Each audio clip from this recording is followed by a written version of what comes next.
원칙적으로는 사망한 회장의 가족들이 모두 동시에 사망했기 때문에 3순위인 형제자매에게 넘어가야 했는데요. 사망한 회장의 큰딸에게 남편, 즉 회장의 사위가 있다는 변수가 있었습니다. 결과적으로 회장의 형제자매들의 반박에도 불구하고 모든 재산이 이 사위에게 넘어가게 됨으로써 동시사망에도 대습상속이 적용된다는 것이 확인되었습니다.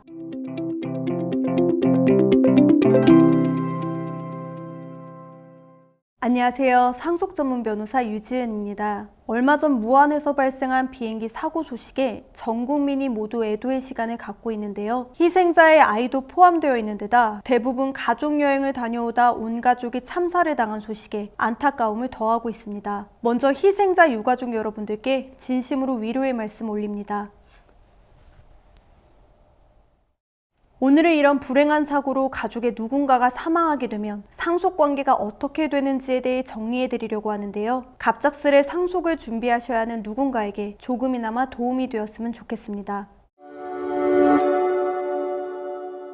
우리가 상속에서 흔히 법정 상속 순위를 이야기하는데요. 상속법에서 상속인이 누가 될지를 정한 순서를 말합니다. 1순위 배우자와 직계비속, 2순위 직계존속, 그리고 3순위인 형제자매와 마지막 4순위인 사촌인의 반계열적으로 이루어진 이 법정 상속 순위는 앞선 순위에 상속인이 있다면 후순위는 상속권이 없는 구조로 되어 있습니다. 따라서 누군가가 사망했을 때 이 법정 상속 순위를 1순위부터 차례대로 적용해보면 상속인이 누가 될지 쉽게 이해할 수 있습니다. 아버지가 사망했다면 배우자인 어머니와 자녀가 상속인이 되고, 어머니와 자녀도 함께 사망했다면 할아버지와 할머니가 상속인이 되고, 그분들 또한 사망했다면 아버지의 형제자매들이 상속인이 된다는 걸 알 수 있습니다. 마찬가지로 어린 자녀가 사망했다면 배우자와 직계비속이 없으니 그 자녀의 부모가 상속인이 되고, 부모마저 사망했다면 조부모가 상속인이 되는 거죠. 이처럼 상속순위는 명확하게 정해져 있기 때문에 누가 상속인이 되는지를 이해하는 데는 어려움이 없습니다. 다만 이 정해진 상속순위와는 별개로 몇 가지 살펴볼 만한 내용이 있는데요. 먼저 배우자가 상속관계에 있어 갖는 특수성입니다. 이 배우자는 앞서 설명드렸듯 자녀와 함께 1순위 공동상속인이 되는데, 자녀나 손자녀가 없을 경우엔 부모나 조부모와 공동상속인이 되고, 직계존속도 없을 경우 바로 단독상속인이 됩니다. 따라서 망인에게 자녀, 손자녀, 부모, 조부모가 모두 없을 경우 배우자가 단독으로 상속받게 되고, 3순위인 형제자매는 상속인이 될 수가 없습니다. 두 번째로 상속인이 피상속인보다 먼저 사망 시 그 상속인의 배우자와 자녀가 대신 상속받는 대습상속이라는 게 있습니다. 만약 아버지가 먼저 사망했을 경우 할아버지, 할머니 재산에 대한 아버지의 상속분은 어머니와 자녀들이 대신 상속받게 된다는 건데요. 이 대습상속은 반드시 먼저 사망한 상속인의 배우자와 자녀만이 될 수 있고, 만약 배우자가 이혼을 하거나 사별 후 다른 사람과 재혼을 했을 경우엔 상속권을 상실하게 됩니다. 아버지가 할아버지와 동시에 사망해도 대습상속이 적용되는지에 대해 과거 불행했던 사고가 상속과 관련해 큰 파장을 불러일으킨 바 있죠.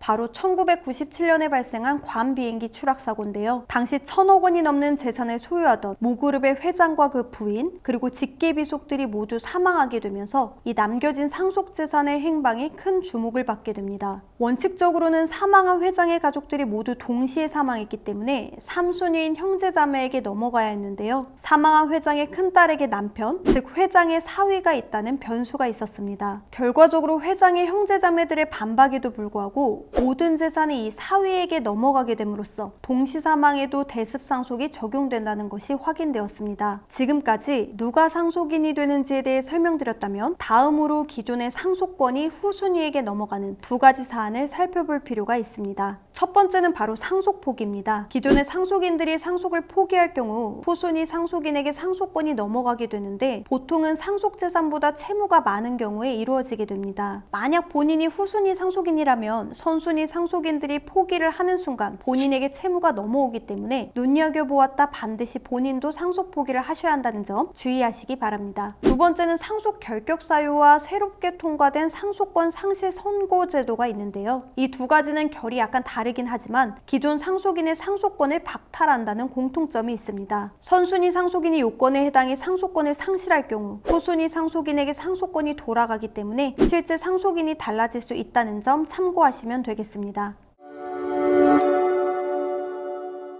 지금까지 설명드린 법정 상속순위와 특별한 상속관계, 그리고 후순위로 넘어가는 사항까지 이해하셨다면 상속인이 누가 될지에 대한 내용은 정리가 되었다고 볼 수 있는데요. 사실 상속 절차는 여기서부터가 시작입니다. 망인의 상속재산 파악부터 공동 상속인 간의 상속분 계산, 그리고 재산에 대한 분배와 처분 문제까지 앞으로 긴 여정이 남아있는데요. 그 긴 여정을 준비하시는 모든 분들께 이 영상이 조금이나마 도움이 되길 바라면서 오늘은 여기서 인사드리겠습니다. 끝까지 시청해주셔서 감사합니다.